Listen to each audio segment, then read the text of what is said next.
Graças a Deus. O Pai do Senhor, irmãos. Lindo céu, céu, lindo céu.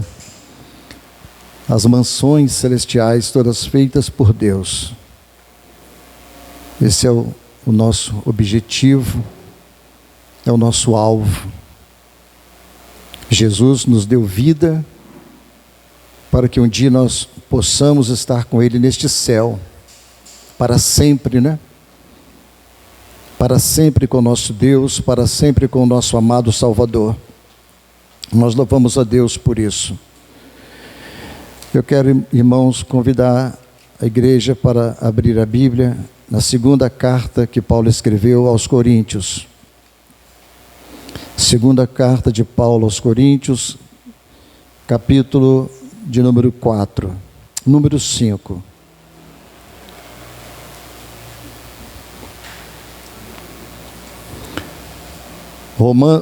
Segundo Coríntios 5.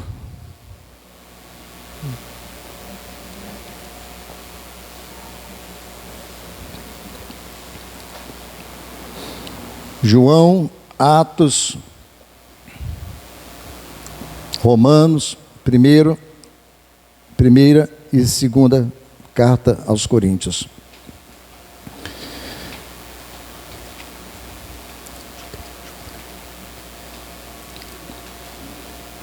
Show. Isso.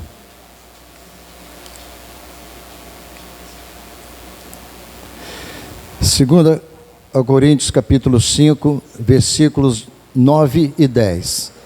Somente o 9 e o 10. Vamos ler, irmãos, a palavra de Deus.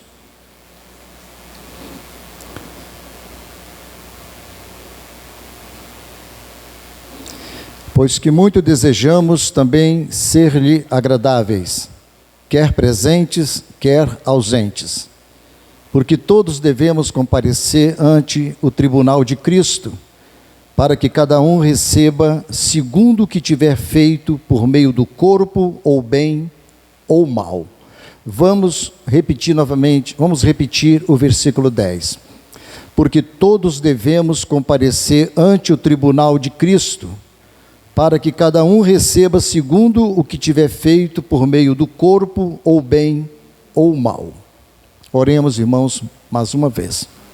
Nosso Deus, nosso eterno Pai que está nos céus, graças te dou, meu Deus, mais uma vez, de poder elevar as nossas vozes, pensamentos, todo o nosso ser diante do seu trono, diante da sua glória e majestade, da qual nós não somos dignos. Senhor, nós deixamos as nossas casas, os nossos lares, depois de um dia de labuta, para estar aqui na casa do Senhor. Nós precisamos de ajuda, nós carecemos da sua graça, nós precisamos da força do seu Espírito, para alimentar o nosso coração com a tua palavra. Nós dependemos única e exclusivamente do Senhor.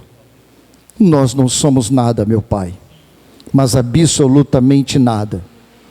Se a sua misericórdia não for conosco, estaremos todos perdidos. Portanto, Pai, a oração que nós fazemos diante de Ti, ajuda-nos nesta noite mais uma vez. Venha alimentar a nossa alma, para a honra e glória do Seu nome, no nome santo de Jesus. Amém. A igreja no tribunal de Cristo. Nós, irmãos, já vivemos no reino de Deus. Às vezes a gente não tem essa ideia, este pensamento, mas nós já vivemos no reino de Deus, nós já fazemos parte do reino de Deus. Nós estamos no corpo físico, óbvio, né? Nós estamos aqui em um corpo mortal, mas nós já fazemos parte, nós já estamos inseridos no reino de Deus. Nós fazemos parte desse reino de Deus. Na verdade que o nosso Deus, Ele está no mundo invisível, no céu, como nós cantamos aqui, acabamos de louvar a Deus. E nós estamos aqui no mundo físico. Mas a conexão com o céu, a conexão com o mundo espiritual e com o nosso mundo físico, nós alcançamos ele através da fé, no poder do Espírito Santo, mediante a bendita palavra de Deus. Então nós somos já herdeiros de Cristo, co-herdeiros de Cristo, herdeiros de Deus. Nós somos um exército de Deus aqui na terra. E fomos chamados para servi-lo com graça e com dedicação. Essa é a nossa chamada. Por isso que Deus te escolheu. Por isso que Deus te chamou. Para que você o servisse. Por isso que a fé é muito importante. A palavra de Deus diz que sem fé é impossível agradar-lhe, agradar a Deus. Porque nós precisamos viver pela fé. No próprio versículo 7 do capítulo 5, a qual nós acabamos de ler, o próprio Paulo diz isso. Ele diz aqui no versículo 7, porque andamos por fé e não por vista. Porque nós andamos por fé acreditando que Deus está nos guiando, nos dirigindo, nos orientando os nossos passos. Para que tudo isso?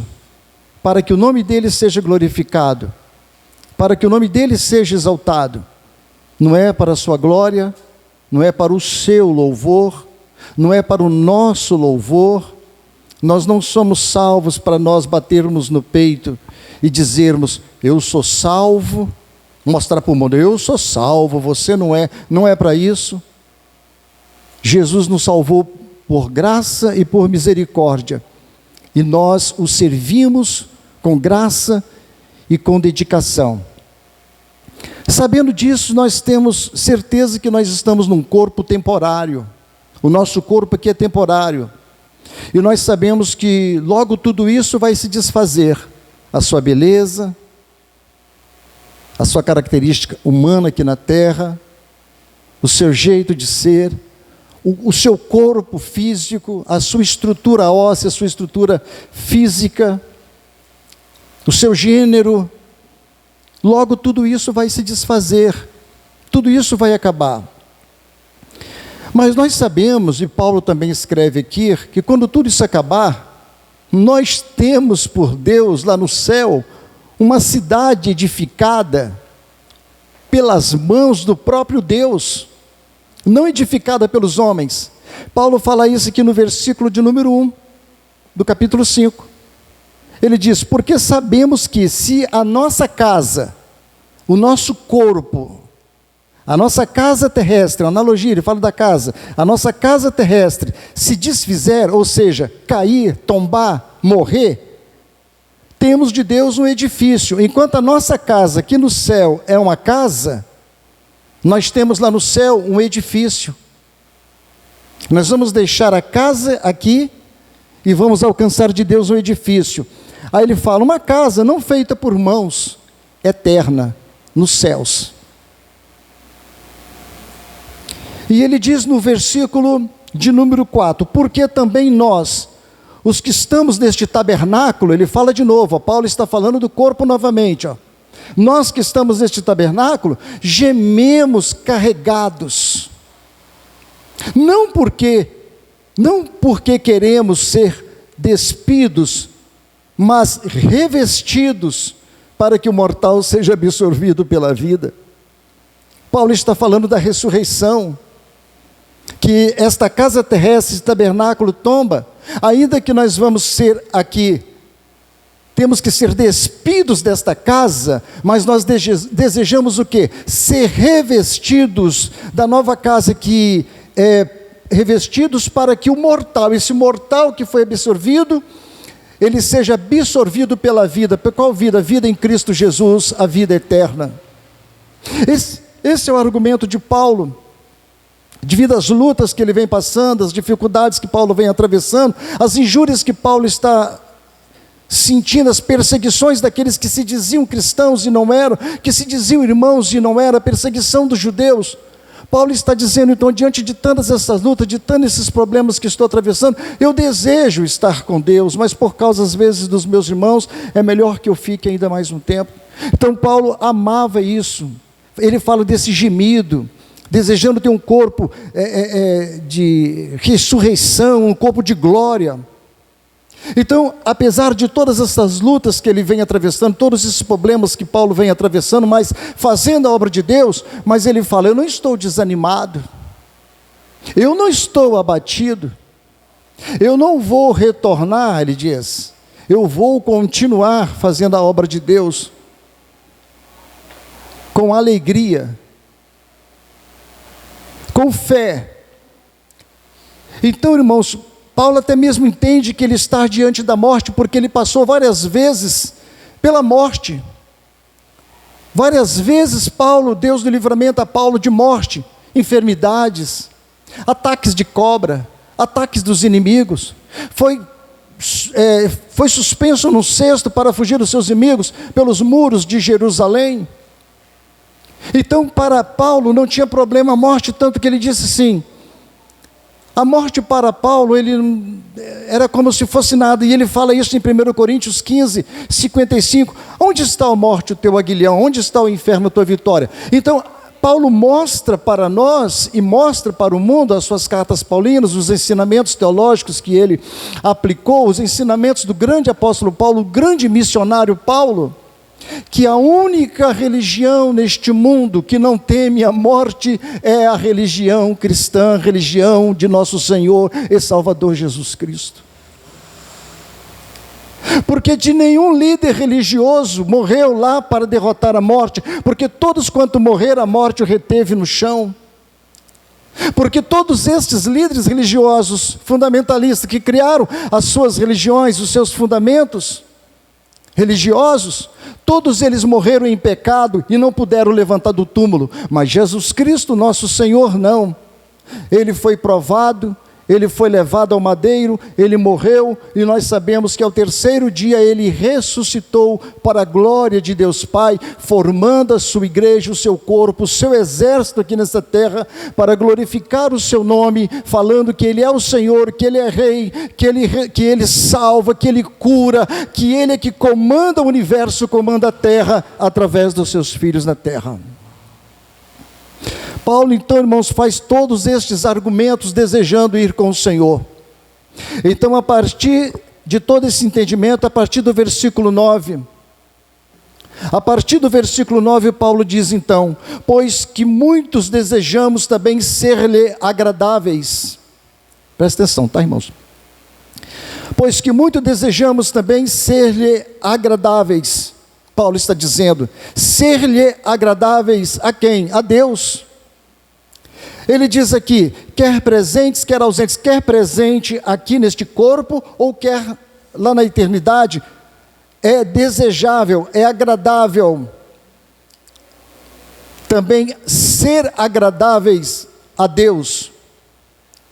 Aqui neste contexto aqui, irmãos, o que Paulo quer dizer, ele está dizendo o seguinte: eu sou ambicioso.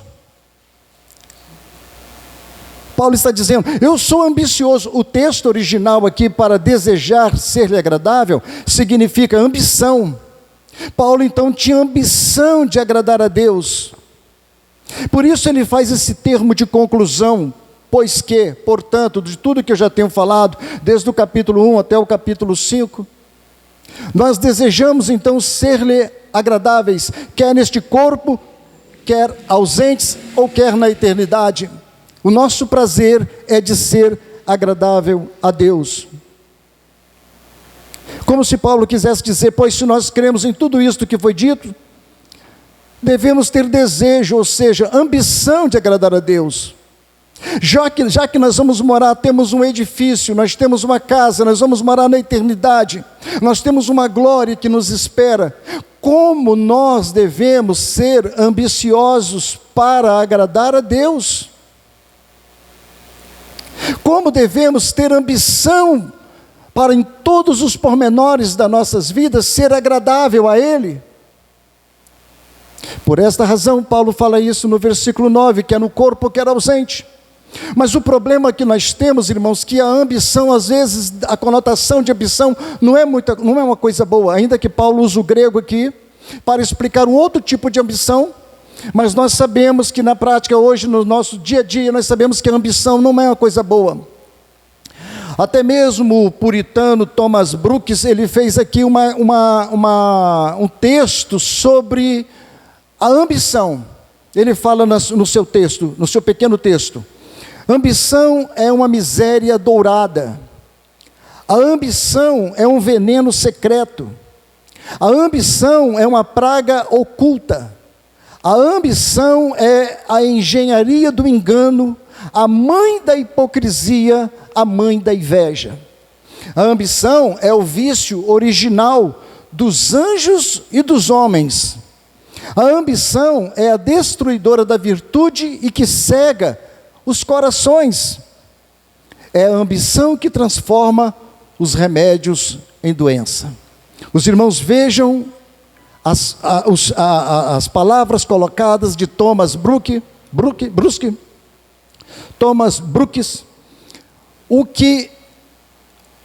o que ele vê sobre a ambição. E é isto mesmo que nós vemos, que sabemos que os homens ambiciosos, eles não vão para a frente. A ambição, ela destrói o ser humano, como disse aqui o nosso Thomas Brooks, o puritano Thomas Brooks. E esse tipo de ambição, irmãos, ela é uma ambição egoísta e ambição mundana. E ela destrói, ela deteriora a nossa vida. A ambição pelas coisas da terra, ela destrói a nossa vida. Por isso que é pecado ser ambicioso. Quando nós lemos aqui Jeremias 45, Jeremias capítulo 5, o profeta Jeremias disse o seguinte: a palavra de Jeremias a Baruque: e procuras tu grandezas para ti mesmo? Aí ele fala: não as procures, porque eis que trarei mal sobre toda a carne, diz o Senhor, porém te darei a tua alma por despojo em todos os lugares para onde fores. Procuras tu grandezas para ti mesmo? Ele diz: não as procure. Veja que o próprio Deus, ele nos recomenda a nós fugirmos da ambição. Mas a ambição que Paulo está falando aqui é uma ambição, irmãos, de agradar a Jesus em todos os sentidos, de imitá-lo em tudo. Então essa ambição, a partir deste contexto do versículo 9, nós entendemos que podemos ser ambiciosos para agradar a Deus, ambiciosos para agradar a Deus. Temos que ter essa ambição de viver para Jesus. J.R. Miller escreveu já o outro lado da ambição. Ele disse: qual o padrão de sucesso na esfera do invisível e do eterno? É fazer a vontade de Deus. Aquele que faz a vontade de Deus torna a sua vida radiante e bela, embora aos olhos do mundo isso não vale nada, né? Ele é classificado como tendo falhado completamente na batalha. Ou seja, a vontade de Deus que nós fazemos aos olhos do mundo, isso não tem valor nenhum. E mundo, quando nos referimos, até mesmo seus parentes, pessoas da sua carne, do seu sangue, não vê nenhum valor nisso que você serve a Deus. Para ele não tem valor, porque ele não consegue entender. Mas aí J.R. Miller continua: aquele que é verdadeiro, justo, humilde, puro, agrada a Deus e vive desinteressadamente, é o único homem que realmente tem sucesso enquanto os outros falham. Então a nossa humildade, a nossa pureza, a verdade que está no nosso coração, a nossa sinceridade de estarmos com o coração voltado para Deus e viver para Deus, este é o único tipo de homem na terra que realmente pode agradar a Deus. Por isso, irmãos, Paulo está dizendo aqui que ele tem ambição. Por isso que vale a pena nós procurarmos o caminho da piedade, da humildade, do perdão, da sinceridade, de uma vida pura, de uma vida justa, de uma vida que glorifica a Deus em tudo, porque nós queremos agradar a Deus. Não é pecado ter ambição para agradar a Deus. Não é pecado ter ambição para louvar o Senhor, para viver para o Senhor. A palavra de Deus nos diz que Enoque era tão santo, mas tão perfeito diante de Deus, que Deus o tomou para si. E não se viu mais. Procuraram por Enoque, ninguém mais viu Enoque. A Bíblia diz que Abraão andou na presença de Deus, e Deus disse para Abraão: Abraão, anda na minha presença e ser perfeito. Os homens de Deus do passado, eles largaram todo o seu eu, tudo aquilo que ele tinha de bem, de glória, de louvor para agradar a Deus. A Bíblia diz o seguinte, que Moisés, vendo a glória futura, a glória celestial, ele preferiu antes sofrer com o povo de Deus do que ter as iguarias do Egito. Então, irmãos, nós fomos chamados para isso. Fugir do pecado, fugir dos prazeres da carne, fugir dos prazeres do mundo, levar uma vida de pureza e santidade, porque os olhos do Senhor tudo vê. Tem um hino que fala assim, um louvor antigo que fala: os olhos do Senhor tudo vê. Aonde nós estamos, aonde nós estivermos, não só na casa de Deus, aonde nós pisarmos, aonde nós andarmos, os olhos do Senhor, o Espírito do Senhor está nos acompanhando, os anjos do Senhor estão nos rodeando. Nós estamos numa esfera espiritual, estamos no reino de Deus, devemos viver para a glória dEle, para o louvor dEle, para a honra dEle. Tudo que devemos fazer nessa terra, quer comais, quer bebais, fazemos tudo para a sua glória e para a sua honra. Para isto fomos chamados. Por isso, ele diz aqui: pois que muitos desejamos ser-lhe agradáveis, ser ambicioso. Tenha essa ambição, irmã. Tenha essa ambição de estar aos pés de Jesus, pelas madrugadas. Ambição de comer as Escrituras, de ler a palavra de Deus. Tenha a ambição de ter uma vida mais íntima com Jesus. Você tem muitas outras ambições, mas coloque essa ambição em primeiro lugar na sua vida, para que você tenha uma vida agradável diante de Deus. Ambição, a ambição do céu, ambição espiritual, ambição que glorifica a Deus, ambição por andar de joelhos, ambição para sofrer por amor de Cristo, para viver para Cristo. A ambição que glorifica a Deus. Os céus glorificarão o nome de Jesus, os anjos baterão palmas por esse tipo de ambição. É o que precisa estar plantado, irmãos, enraizado dentro do nosso coração. Paulo está dizendo isso aqui, quer presentes, quer nesse corpo ou na eternidade. Paulo esperava que em breve estaria com o Senhor. Paulo esperava que em breve ele chegaria lá. Porque agora, ele fala diante desse contexto, ele fala no versículo 10, ele apresenta agora o tribunal de Cristo. Por que devemos viver desse jeito? No versículo 9, ele fala o porquê. No versículo 10 ele diz, por quê? Por que que nós devemos viver assim? Por que que nós devemos agradar a Deus, ter ambição por agradar a Deus? Porque todos devemos comparecer ante o tribunal de Cristo, para que cada um receba segundo o que tiver praticado, segundo o que tiver feito, segundo o que tiver executado por meio do corpo, ou bem ou mal. É o corpo quem executa. É o corpo quem faz, é o corpo quem é responsável por bem ou mal. É o corpo que é.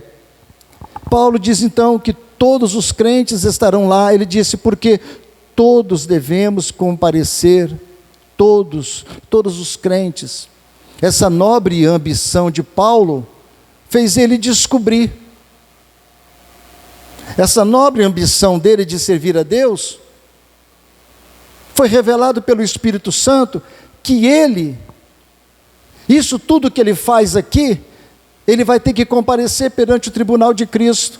Por isso ele fala, porque todos devemos, ele se enquadra, nós todos, quando todos os crentes comparecerão perante o tribunal de Cristo, para prestar contas a Deus, pelo que nós fizemos por meio do corpo, não é por meio do Espírito, nem por meio da alma, é pelo meio do corpo, porque o nosso corpo guia o Espírito. Então esse evento, irmãos, esse dia lá, será inevitável. O termo aqui é uma forte afirmação que Paulo está dizendo. Paulo está reiterando: vamos comparecer mesmo, quer queira, quer não, vai comparecer, todos nós aqui. Vamos ter que prestar contas a Deus. Então, irmãos, certamente foi isso que motivou a Paulo a servir a Deus. Certamente foi isso que fez ele pregar mais, orar mais, evangelizar mais, falar mais de Jesus, porque ele falou: eu terei que comparecer perante o tribunal de Cristo, pelo que eu estou fazendo por meio do corpo, ou bem ou mal, vou ter que justificar o mal que eu faço e o bem que eu faço, terei que justificar a Deus, todos nós. Mas o que mais interessante aqui, que esse tribunal que nós vamos estar diante de Deus, não é o mesmo tribunal do juízo final, que está lá em Apocalipse, capítulo 20, versículo 11 e 15. O julgamento de Apocalipse, capítulo 20, versículo 11 a 15, irmãos, é um julgamento para os ímpios. Ali não tem salvação. Jesus assenta no trono, todos ressuscitam, todos os ímpios ressuscitam.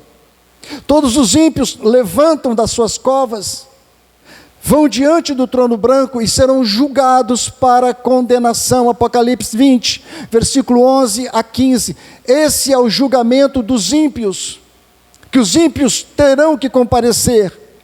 Ímpios de todas as épocas, de todos os tempos, nenhum deles ainda ressuscitou. Há uma única ressurreição para eles, para a condenação eterna. Não tem advogado. Ali Jesus não atua mais como advogado. Jesus atua agora como juiz e vai simplesmente a um juízo para a condenação.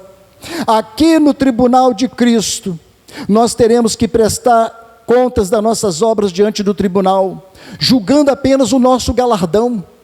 Interessante o nosso Deus, porque nós servimos um Deus que nós não somos dignos nem mesmo de servi-lo, nós não somos dignos nem mesmo de estar aqui nessas cadeiras, nem mesmo ler a sua palavra, mas mesmo assim, com o nosso serviço que prestamos a Ele, nós iremos receber a recompensa, ainda que recebemos a recompensa dos nossos pecados, que isso aí não foi recompensa, isso aí foi graça imerecida, favor imerecido, nós não merecíamos, e nunca merecemos nada. Ali foi apagado os nossos pecados. Agora no tribunal de Cristo, o nosso galardão vai ser julgado por Cristo, porque os nossos pecados já foram expiados na cruz. Aqui não é para condenação. Cristo pagou por todas as vezes as nossas culpas, não lembra mais de nossos pecados. Jesus não vai estar diante do tribunal ali dele, quando os crentes estiver lá, e falar dos nossos pecados: olha, eu te perdoei desse pecado, eu te perdoei disso e disso outro, você estava nas trevas e eu te salvei. Jesus não vai jogar nada na nossa cara, Ele vai julgar o que nós fizemos aqui na terra para Ele, através do nosso corpo, bem ou mal. Ou seja, a recompensa vai vir, depende daquilo que foi praticado. Então não é para condenação. Desde já, deixa bem claro os irmãos, que o tribunal de Cristo não é para condenação, porque Cristo rasgou a cédula que era contra nós. Cristo rasgou a cédula que era contra nós. Nós tínhamos uma cédula devedora. Jesus morreu na cruz. Ele pega aquela cédula e rasga aquela cédula, joga no lixo. Isso não presta mais. Vocês estão livres, estamos livres. Ninguém pode mais nos deter, porque nós somos de Jesus Cristo. Por isso nós não entraremos em juízo no tribunal de Cristo. Paulo disse bem claro: porque todos devemos comparecer. Essa palavra comparecer aqui, irmãos, vem do termo grego paneiro, ou paneru, que se tornar manifesto, deixar claro, tornar visível. Então não é simplesmente por comparecer, ou seja, Cristo está sentado no tribunal, nós fomos para a glória lá, Ele nos recebe e simplesmente se comparece. Não, o termo paneiro aqui do grego é deixar claro, mostrar tudo o que você fez aqui nessa terra. Veja a explicação do significado de Hughes, que é um teólogo. Ele disse: para se manifestar-se, não significa só aparecer, mas para ser postas a nu, despido de toda fachada de respeitabilidade e abertamente revelado na realidade plena e verdadeira do caráter da pessoa. Ali mostrará o seu caráter, vai revelar tudo o que você fez aqui nessa terra. Tudo o que nós fizemos aqui nessa terra. Então você vai conhecer a vida de João, lá do Rio de Janeiro. João, agora é a sua vez. Aí você está lá assistindo João. Quem foi esse João? Eu não conheci ele na terra. Nossa, agora é a vez da Maria.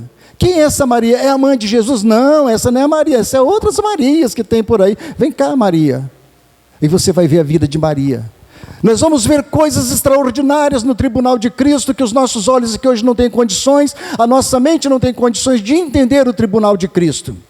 É possível que nós vamos ver pessoas grandes lá sendo pequenas, pessoas hoje que são pequenas lá sendo grandes perante Deus, que Deus vai engrandecer. Todos comparecerão o caráter de um trabalho que você fez aqui na terra. Olha o valor que tem isso para Deus. O seu caráter, as ações que produziram, tudo que você fez em favor do reino de Deus, vai ser mostrado naquele dia. Porque, irmãos, Deus julga a nossa vida, o nosso trabalho, segundo o nosso coração. Porque Deus, Ele não vê o exterior, como Ele disse lá em 1 Samuel, capítulo 16, versículo 7. Ele disse: Deus não vê como vê o homem, pois o homem olha o exterior, porém o Senhor olha para o coração. Deus olha para você e vê o seu coração, não é como eu vejo você. Não é como você vê a mim. Deus te julga pelo seu coração. O que passa no seu coração pode esconder do pastor, pode esconder do evangelista, pode esconder de quem quer que seja aqui na terra, mas não consegue esconder do Senhor o seu coração. Por isso que a morada de Jesus é no coração e é 100%. Em Hebreus 4,13, o escritor aos Hebreus disse: não há criatura alguma, ou seja, ser humano algum encoberto diante dele, mas todas as coisas estão abertas, expostas aos olhos daquele com quem temos de tratar. Todas as coisas estão expostas, estão abertas. Os olhos do Senhor estão sobre os homens da terra, irmãos. E Deus vai julgar as nossas causas, as nossas vidas. Nesse dia, irmãos, não haverá hipocrisia, pretensão, obras da carne, não vai ter mais ali no tribunal de Cristo, vai desaparecer todas as obras da carne. Toda a pretensão que há dentro da igreja, no meio evangélico, toda vaidade, todo orgulho, tudo aquilo que não glorifica a Deus no dia do tribunal de Cristo, não haverá nada, não vai ter pretensão nenhuma. Mas como nós podemos imaginar esse tribunal? E o que será julgado? O que será julgado? Porque nós não conseguimos entender. Vamos fazer, irmãos, então aqui, eu venho no meu pensamento, uma analogia dos Jogos Olímpicos. Vamos fazer uma analogia dos Jogos Olímpicos. Em um jogo olímpico temos diversos competidores, participantes como plateia, personalidades escolhidas. Todos eles são envolvidos numa grande festa. Muitos são homenageados pelo esforço apresentado. Uns recebem então medalha de ouro, outros medalha de prata e outros medalhas de bronze. Mas algumas pessoas recebem abraços, felicitações, beijinhos no rosto, ou outras honrarias, né? Mas nem todos eles, irmãos, levam medalha de ouro, de prata, de bronze. Nem todos eles. Os prêmios máximos que são esses, né? Mas todos eles ficam felizes por estar participando ali daquele grande evento. Tanto os espectadores, quanto as autoridades, quanto os competidores, aqueles que vão receber os seus prêmios. Ainda que os níveis de alegria e satisfações não sejam iguais, porque a alegria de quem recebe uma medalha de ouro é diferente de uma alegria de quem recebe uma medalha de prata, ou de quem simplesmente está assistindo como espectador, mas participando da festa. Assim também as nossas obras serão julgadas, irmãos. O que fizemos, deixamos de fazer, com o que recebemos do Senhor depois de nós sermos salvos. Da mesma forma, é uma analogia para nós entendermos. mais ou menos como seremos julgados. Lógico que é incomparável a um jogo olímpico, a um esporte olímpico, mas é para nós entendermos que todos estarão ali naquela grande festa. Então, que fruto que nós produzimos, que sementes que nós plantamos no reino de Deus, tudo será revelado no tribunal de Cristo, irmão. Será a condição para recebermos a recompensa. Tudo. A nossa recompensa está ali. Nós devemos produzir frutos. Por isso fomos chamados para produzir frutos. Não simplesmente ficar de braços cruzados. Não querer se envolver com a igreja. Não querer se envolver com o ministério. Não querer se envolver com o sistema da igreja. É necessário que nós nos envolvemos, trabalhemos, demos frutos para a glória de Deus. Paulo falou aos Efésios, no capítulo 2, versículo 10, pois somos feitura dele, não é feiura não, irmãos, somos feitura dele, criados em Cristo Jesus para as boas obras, as quais Deus de antemão preparou para que andássemos nelas. Nós somos feitos para as boas obras, ainda que a salvação não seja pelas obras, as obras são resultados da salvação. Por que se fala pouco sobre boas obras? Porque constantemente estamos falando de graça. O Senhor nos salvou por graça, somos salvos pela fé, pela graça, e esquecemos que as obras também é uma doutrina bíblica, e ela precisa ser aplicada também nas nossas vidas, porque nós teremos que responder diante de Deus, ou nós estamos simplesmente fazendo a coisa aqui por fazer, e nós não temos um chefe, um líder, a qual nós daremos conta daquilo que fizemos aqui na terra. Certamente, assim como você tem o seu chefe no seu trabalho, nós temos este chefe, esse líder. Então é cada um, o julgamento é individual. Nós, a igreja, vai para o céu, mas o julgamento é individual. Cada um responderá a Jesus Cristo pelo que ele faz aqui nessa terra. O julgamento é sobre o que foi feito através do corpo. A recompensa virá desse feito se o corpo honrou Jesus nesta vida. O seu corpo honrou Jesus nesta vida? Vemos que o corpo, irmão, tem um grande valor, tanto que devemos apresentar o nosso corpo como em santificação de espírito, alma e corpo. O corpo precisa estar santificado. Ele tem valor, ele precisa ser santificado. Por isso que nós devemos apresentar os nossos corpos em sacrifício vivo, santo e agradável a Deus. O nosso corpo, então, tem um grande valor para Deus. Sabe? Conheci pessoas, obreiros, que tinham uma visão acerca do corpo. Ele praticava as coisas mais horríveis diante de Deus e falava, o meu corpo não presta para nada. Eu falei, você está redondamente enganado. Conheci outro e disse que esse corpo rolaria no barranco e Deus daria um outro corpo. Não, é este corpo, irmão, é este corpo seu que será transformado para um corpo de glória. E o ser humano que vai para o inferno, Deus dará a ele também um corpo que ele possa resistir ao fogo do inferno. Ele vai ter um corpo que não se consome na eternidade, é um corpo de maldição, assim como vamos receber um corpo de bênção na eternidade. Então é este corpo. Assim, tudo que fizermos este corpo para glorificar o nome de Cristo, ações e palavras, isso é boa obra. Ações e palavras que nós fizermos para glorificar a Cristo, isso é boa obra. Isso é uma obra muito boa. Por isso, Jesus falou em Mateus 5,16, assim brilhe também a vossa luz diante dos homens, para quê?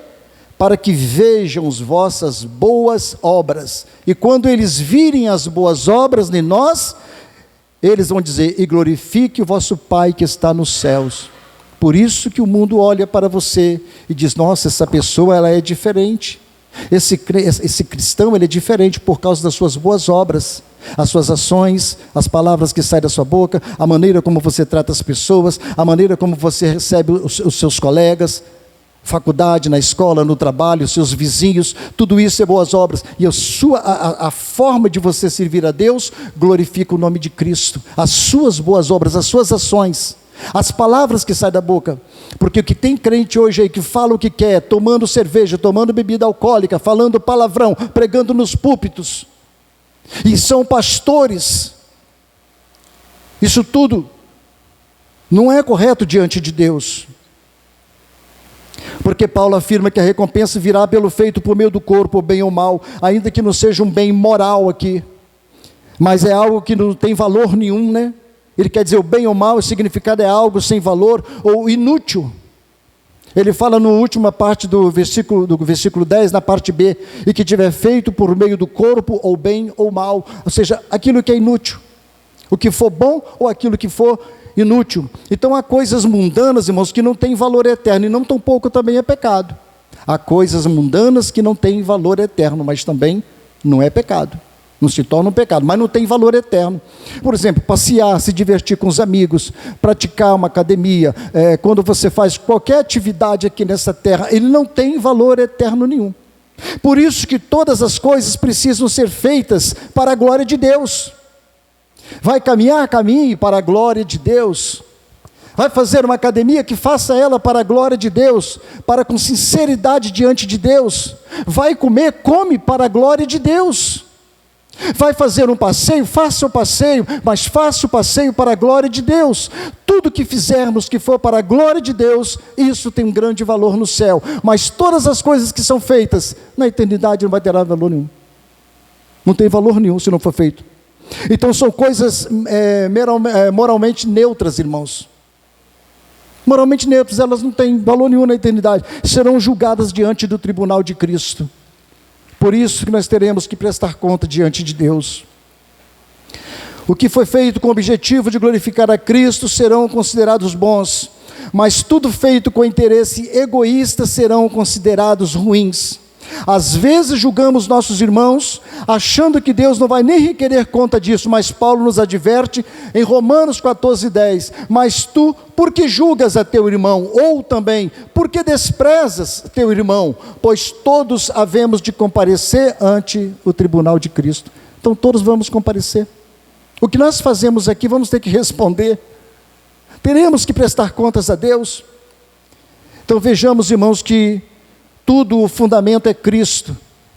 O amor, as obras no Espírito Santo em nossas vidas, não pode haver outro motivo. Tudo que você faz tem que ser feito com amor, tem que ser feito no Espírito. O fundamento já está colocado pelos apóstolos. O fundamento, a base é Jesus.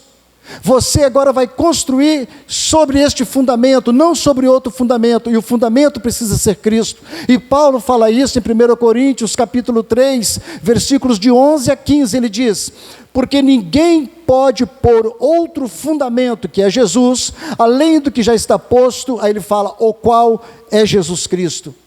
E se alguém sobre este fundamento formar um edifício, você vai construir um edifício agora, uma construção de ouro, prata, pedras preciosas, madeira, feno, palha, a obra de cada um se manifestará. Na verdade, o dia, lá, quando estivermos com Cristo, a declarará, porque pelo fogo será descoberto. E o fogo provará qual seja a obra de cada um, se a obra que alguém edificou nesta parte permanecer, esse receberá galardão, mas se a obra de alguém se queimar, vai sofrer detrimento, mas o tal será salvo todavia como pelo fogo. Então nós devemos construir para a eternidade, não sobre madeira, não sobre feno, não sobre palha. Madeira, feno e palha são as obras da carne, são aquilo que nós fazemos para nos aparecer. Eu estou pregando aqui neste momento para me aparecer. Eu vou louvar para me aparecer. Eu vou fazer o trabalho ali atrás para as crianças para me aparecer. Ó, como que eu ensino bem, como que eu prego bem. Eu vou limpar toda essa igreja aqui e tal, para aparecer. Isso é obra da carne. Feno, palha e madeira. Quando ela passa essas obras diante de Deus, isso tudo vai ser queimado. Senhor, mas eu não te louvei, mas Senhor, eu preguei todas as quarta-feiras, Senhor. Se tivermos abrindo o ministério, então, e não for para a glória de Deus, se não for para exaltar a Cristo, é obra de feno, madeira e palha, isso vai ser destruído naquele dia. Então você talvez diga o seguinte: estar no céu é o suficiente, por que ganhar uma medalha? O que importa é isso? Você pode pensar assim: então eu quero estar no céu, eu não preciso de medalha não. Eu estando no céu já é o suficiente, mas outro já vai pensar assim: meu Deus, que vergonha que eu vou ter. Que vergonha, né?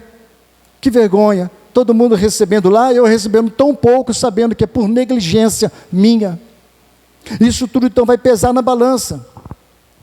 Porque nós, na verdade, irmãos, não sabemos quais serão as reações. Ali não será castigo ou juízo, como eu já falei, mas recompensas e prêmios. Mas que vergonha, né? Quando for revelado como nós não honramos nosso Senhor enquanto nós vivíamos aqui neste mundo. Eu não sei que tipo de vergonha, o que a gente vai passar, o que nós passaremos quando vê pessoas sendo honradas. Porque em 1 João 2,28 ele disse: sim, meus filhinhos, continuem unidos com Cristo para que possamos estar cheios de coragem no dia em que Ele vier. Assim não precisaremos ficar com vergonha e nos esconder dele naquele dia. Então nós já somos salvos para servi-lo na eternidade, irmãos. Nós fomos comprados por um bom preço para servir a este Deus, para servi-lo com ambição, com vontade, com força de gás, como diz o outro, né? A Bíblia fala, irmãos, de salvos recebendo coroas por muitas coisas diferentes. Veja o que Paulo disse em 2 Timóteo 2,5: ninguém é coroado se não militar legitimamente, se não for um bom soldado. O bom soldado vai militar legitimamente. 2 Timóteo 4,8: a coroa da justiça me está guardada. Tiago capítulo 1,12: o homem que suporta a tentação receberá a coroa da vida. 1 Pedro 5,4: na vinda de Jesus alcançaremos a incorruptível coroa da glória. Apocalipse 2,10: sê fiel até a morte e dar-te-ei a coroa da vida. Isso que vai ser uma glória, irmãos. Por isso Jesus falou em Apocalipse 22,12: eis que cedo venho, e o meu galardão está comigo para dar a cada um segundo a sua obra. A obra que nós fazemos, a obra que nós nos dedicamos a Deus, aquilo que nós nos empenhamos em fazer de coração, de verdade, para a glória dEle, para o louvor dEle, deixar todo o nosso ser fluir para a glória de Deus. Quantos cristãos que estão achando que estão enganando a Deus, engana o pastor, engana o obreiro, engana até a própria igreja, mas nunca enganará a Deus. Isso vai ser um grande resultado lá no tribunal de Cristo. Nós não sabemos, e talvez seja uma analogia, essas coroas, não vai ser uma coroa na nossa cabeça, mas vai ser uma grande premiação. E quem sabe se essa premiação talvez vai ser algo muito especial lá próximo de Deus. Então imagine o que você tem na sua coroa. Às vezes você brinca: irmão, deixa eu botar uma pedrinha lá na minha coroa, né? Deixa eu fazer isso para botar uma pedrinha lá na minha coroa. Mas é isso mesmo. Então nós vamos receber essas coroas: coroa de glória, coroa da vida, coroa da justiça, representando aquilo que nós fizemos aqui na terra. Por isso, irmãos, tudo que nós formos fazer aqui nessa terra, devemos fazer para a glória de Deus, porque todos compareceremos ante o tribunal de Cristo. Fazer com amor, fazer com dedicação, sabe? Dizimar de coração. Por isso que aquela viúva, eu sempre gosto de lembrar daquela viúva, ela teve um grande valor para Jesus. De todas que deu, ela deu a moedinha dela, aquilo é de coração. Zaqueu, quando desceu da figueira, ele disse: eu retribuirei tudo quanto eu tenho, vou restituir tudo quanto eu tenho tomado de todos, e vou restituir quadruplicadamente, transformado. O coração está voltado para Deus. Então nós não podemos estar presos, irmãos, a este mundo, presos à ganância, presos a uma vida de glória que para nós, a glória não é nossa, a glória é de Cristo. Por isso nós devemos abrir nosso coração, para que Ele possa abrir o nosso entendimento de como melhor servi-lo. As nossas orações devem ser: Senhor, eu quero glorificar Teu nome, porque as obras, irmãos, da carne são combustíveis, elas vão sumir do mapa para nunca mais existir. Então devemos confessar nossos pecados, deixar de lado tudo que nos constrange e vamos servir ao Senhor com alegria, com verdade. Será muito vergonhoso quando nós estivermos lá no céu e nós vermos os santos de todos os tempos, os santos do Antigo Testamento, os profetas, irmãos de todas as épocas, muitos deles recebendo no tribunal de Cristo Os anjos vendo aquela grande cena, o próprio Deus, o próprio Espírito Santo. E nós vamos ali caminhar, não sei se vai ter fila, acredito que não sei, a gente não sabe. Como é que vai ser o comportamento e como vai ser esses galardões, essa recompensa que nós vamos receber de Deus, irmãos. Além da glória que você recebeu, da sua salvação, da sua libertação, do poder do Espírito Santo que está em você, Jesus ainda vai te recompensar pelos trabalhos que você faz aqui para Ele na terra. Isso é motivo para alegrar nosso coração, é motivo para nós deixar a negligência, irmãos, e nos dedicar um pouco mais, dar um pouco mais das nossas vidas para Deus. Então vamos construir em ouro, vamos construir em pratas, pedras preciosas, sobre o fundamento que é Cristo. Nós nunca seremos abalados, receberemos o galardão completo do nosso Senhor, irmãos. As bênçãos já foi nos dada na cruz, a maior bênção nós já recebemos.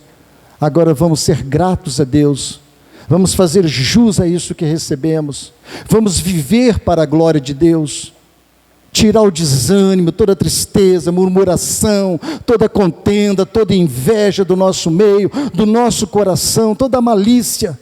Ter uma mente pura, um coração santificado, uma alma pura, santificada pela palavra, pela oração, para nós servirmos a Deus, irmãos. O que faz as pessoas não servirem a Deus com dignidade é a vaidade, é o orgulho, é a ambição egoísta, a ambição mundana, de muitos líderes, muitos cristãos, no mundo de hoje que nós estamos vivendo, igrejas abarrotadas, mas a vaidade tomou conta, cantam para se exibir. Ontem eu vi um pouquinho no YouTube, quando estava estudando, abri um pouquinho, eu vi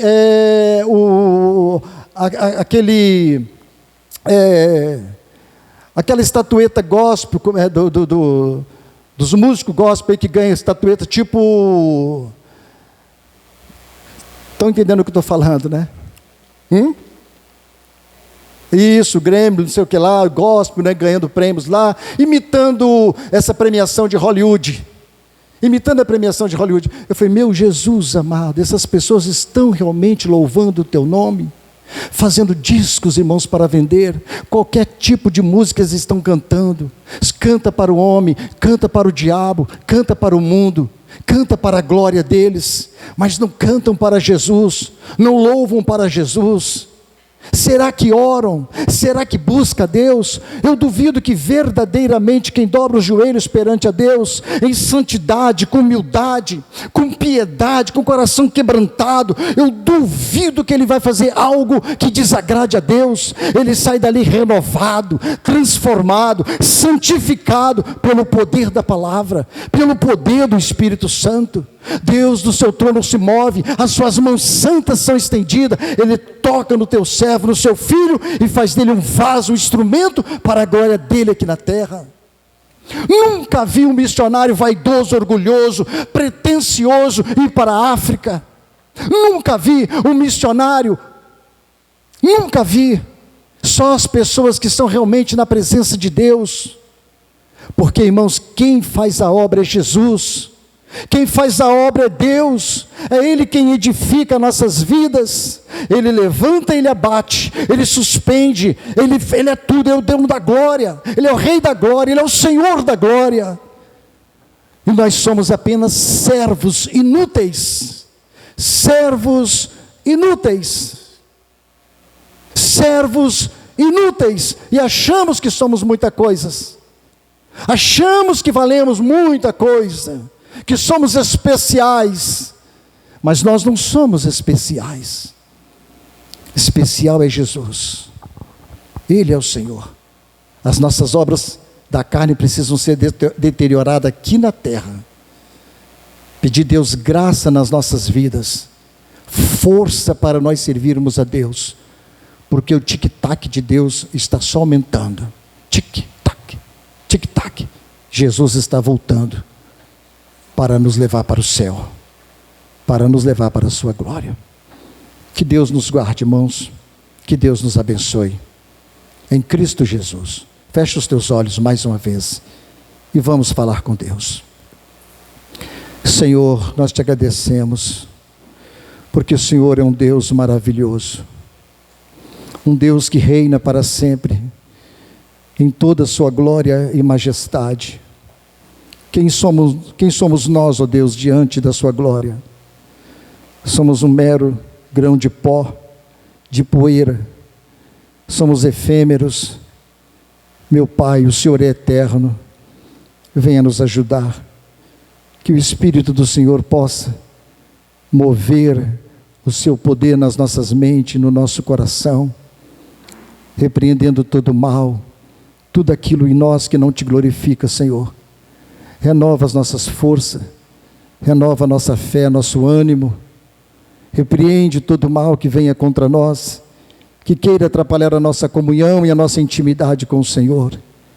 Ó Deus, receba tudo para a glória do seu nome, a nossa vida, nossos corações, as nossas almas, tudo a ti pertence. Assim te rogamos, em nome de Jesus. Amém.